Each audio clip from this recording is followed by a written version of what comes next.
Hello family, in this video we are going over the solutions to quiz 1. The biggest reason that we are going to have videos for our quizzes is so that if you need to retake a quiz, you can come here and get some feedback on what your mistakes were and what was expected of you. So for number 1, it wanted you to identify which graph could be used to display categorical data. So this comes from your type of data packet, and most specifically the front page. On this front page, it very clearly separates the graphs that are categorical from the graphs that are quantitative.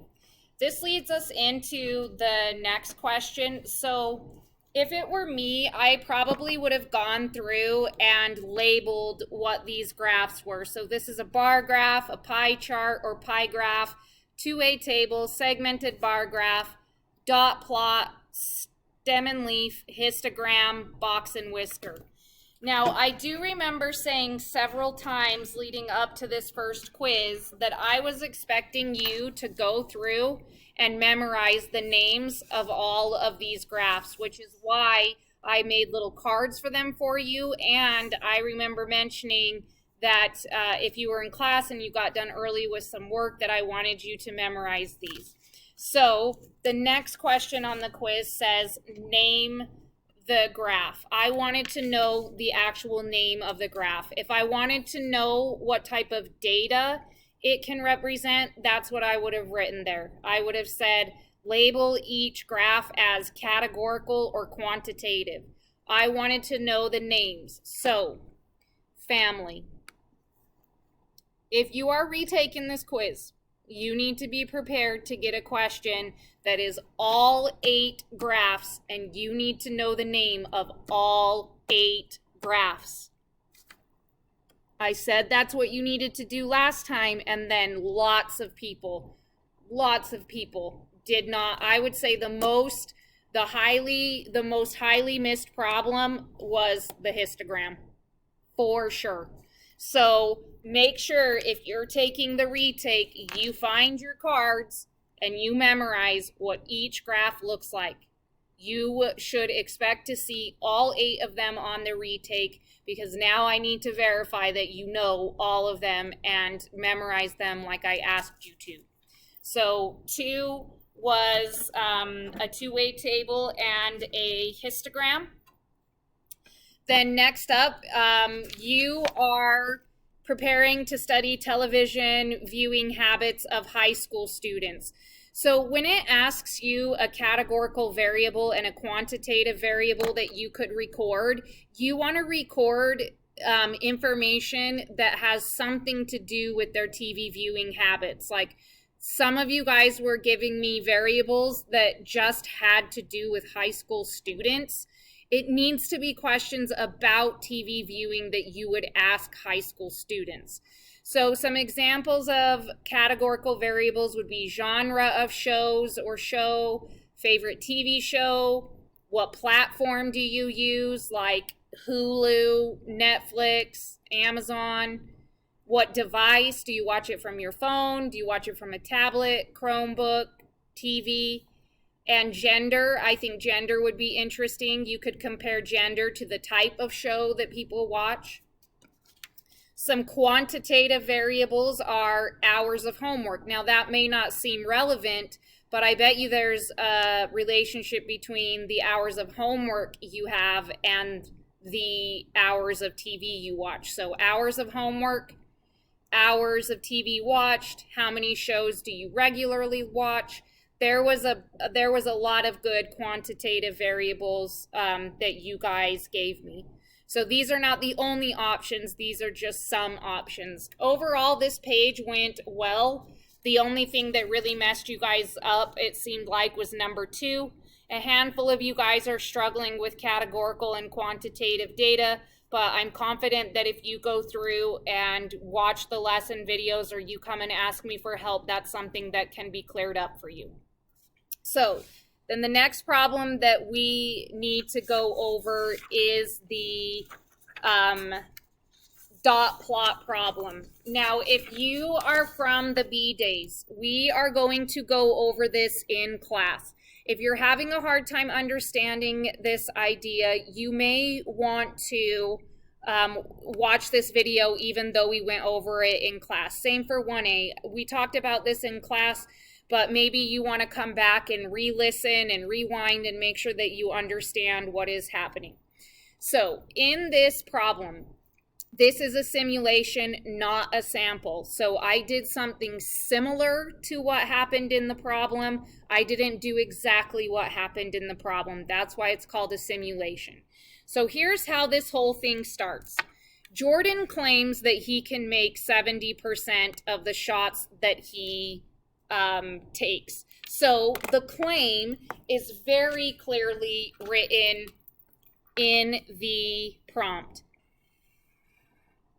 Jordan makes 70% of the shots that he attempts. The claim is, and then I'm going to circle it and draw an arrow down.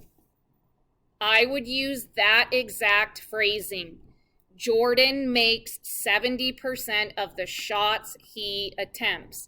Now, stating the claim is not required for your solution. It just helps you with the solution. So the beginning of the problem is, hey, we have this basketball player named Jordan. He's saying that he can make He's saying that of all the shots that he attempts, he makes 70% of them. And you go, I'd like to see that. Like, I personally think a 70%, making 70% of your shots taken, I feel like that's kind of high. I would like to see how many he could make. So I say, okay, Jordan, I want you to shoot 10 baskets, and I'm going to record how many you make. And he only makes 5. So we have a claim, and then we asked him to essentially prove it. He only makes 5, and my response to that is, I think that's a little low. Like, you said that you make 70%, and that would have been 7 out of 10. So 5, I think, is a little bit low. I'm not sure if you're telling the truth. So that is the next part of this problem. The claim is highlighted. He makes 70% of the shots that he attempts, and then here is the issue. I think 5 is low if he really makes 70% of his shots. Because I think it's too low, I want to count the trials that ended up with 5 and lower. So I'm getting a little bit ahead of myself. Jordan says he makes 70%. I tell him, okay, I want you to shoot 10. He ends up only making 5 of them. So now I'm like, I'm not sure that I believe Jordan's claim. So what I'm going to do is I'm going to simulate a basketball player shooting 10 shots or making 10 attempts, and I'm going to do that 25 times. So I have this virtual basketball player. It is not Jordan. It is not a real basketball player. This is a virtual basketball player. I know for sure that this virtual basketball player can make 70% of his shots. How do I know that? Because I set it up that way. How did I know to set it up that way? You're going to learn in chapter 6, I think. So just trust me when I say that I'm skeptical of Jordan's claim because he only made 5 out of 10. So I built a little virtual basketball player that for sure makes 70% of his shots. And I had him do what Jordan did and shoot 10 shots. Now, even though my virtual player could be perfect, he literally could make 7 out of 10 every time. That's not how you want to set up your simulation. You want your virtual player to sometimes get 7 and sometimes get 8 and sometimes get 5. So that's what happens. My virtual player that shoots 70% for sure does what Jordan did 25 times. And what you see in the dot plot is my virtual player's results. So of the 25 times that he did what Jordan did, 2 times he only made 4 out of 10. 1 time he made 5 out of 10. Notice that most of the time he made 7 out of 10 because that's his percent that he usually makes. It's 70%. So it makes sense to me that most of his trials were at 7. So if we go even further, we can see, Kate, the most are at 7, but then notice how many more we get just 1 away. So if I say I'm a 70% shooter, I don't know that I would be very surprised if you only made 6, because that's really close. You say you can make 7 out of 10, you make 6 out of 10. I think that that's pretty close. Or you say you make 7 out of 10 and you get lucky and you make 8 out of 10. I'm like, okay, he probably does shoot 70. I'm only concerned here because Jordan only made 5, and that seems low to me. So these are the number of baskets that the virtual player made for each trial. So in one of the trials, he made, in 2 of the trials, he made 9 out of 10. So now I'm going to use this information to say whether or not I believe Jordan's claim. But here's where that counting to the left comes in. If you think that the claim is too low, then you want to look at the trials that were low. So you want to look at 5 and less. You don't want to look at 5 and more. You think it's too low, so look to the left. If you thought it was too high, you would look to the right. So like in Joy and the Parkinson's disease simulation, we think that 11, to guess 11 shirts right, is too high. We think that that's so high that Joy really can smell Parkinson's disease. That's why in that case, we looked at 11 or more correct identifications. In the hiring discrimination problem, we had 5 females chosen, and the male pilots thought that that was too high. So we looked at how many trials were 5 or higher. In this case, we think 5 is too low, so we look at the number of trials that are 5 and lower. Now, what we conclude is, if my virtual player makes 5 or less more than 5% of the time, then it's plausible that Jordan's telling the truth. So we say, okay, we believe you. If my virtual player makes 5 or less than 5% of the time, that means that it's too low. It's too unlikely that Jordan's telling the truth. It's a less than 5% chance that Jordan really makes 70% of his shots. So the cutoff is 5%. If it happens more than 5% of the time, it's plausible. If it happens less than 5% of the time, it is not plausible. So now we put that all together. I start with, based on the dot plot, you do not have to start with that. Based on the dot plot, I do believe Jordan's claim because 3 out of 25 or 12% of the trials resulted in 5 or less shots made. So it did happen more than 5% of the time. It is plausible that Jordan makes 70% of the shots he attempts. I have underlined all of the things that are required to get full credit. You have to say based on the dot plot, but actually that's not necessarily true.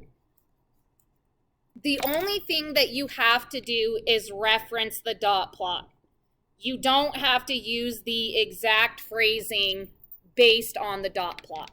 As long as you refer to the dot plot and use the words dot plot in your response, that's enough to get that point. Then you have to say you do or do not believe, because that's what they ask you. Do you believe or don't you believe? If they would have said, do you agree? Then down here, this bullet point would have said do or do not agree. You have to give a fraction or percent.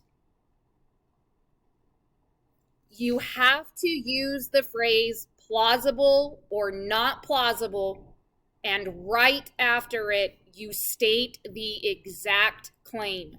Notice that I have makes 70% of the shots he attempts. I have highlighted that in blue, and it matches exactly the claim from the prompt. So reference the dot plot. I do or do not believe. Give a specific fraction or percent. Use the word plausible, followed immediately by the exact claim. So I'm hitting this again, and I'm trying to drive this home, and I'm going over it and over it and over it, because this is an essential thing to understand in statistics. I know it's a lot to wrap your mind around. I know that some of you guys are thinking, what in the heck do you mean a virtual player? Like, what does that even mean? That will become more clear once we get into probability and simulations. So you just have to trust me and try to think about it like the hiring discrimination activity or Joy's activity. And you have to think about it as, okay, well, this is somebody that really does what Jordan says, and what would it look like if we made him shoot 10 shots? And you want to do that several times so that you have something to compare it to. So if you are planning to retake this exam, it's going to hit the same elements that this one did. You will have a identify categorical and quantitative, know all the names, every name of every graph, know all the names. Have a good understanding of what quantitative and categorical variables are, and then you will get another simulation question, and it will be a simulation with trials. It's going to be very similar to this problem. It's going to say somebody claims this, but this happens. Let's do a simulation with several trials, and you are looking for if something happened 5% of the time, or more than 5% of the time, or less than 5%. So it's not going to be a sample problem like watching the kids in the cafeteria or collecting data on a bunch of Ford Focuses. It's going to be a simulation problem. So like hiring discrimination, like Joy's Parkinson's problem, and exactly like this problem. Okay, love you guys. I hope that helps. If you've made it this far, thank you. And if you have any suggestions on how I can format the solutions videos, anyone, the can you do's or these quizzes, let me know. I'm open to feedback. I'm not a teacher that gets upset about that stuff. If there's something you know that I can do that's going to help you or potentially help other kids, let me know and I'll see if I can adjust. Okay. Goodbye. Good luck on your retake.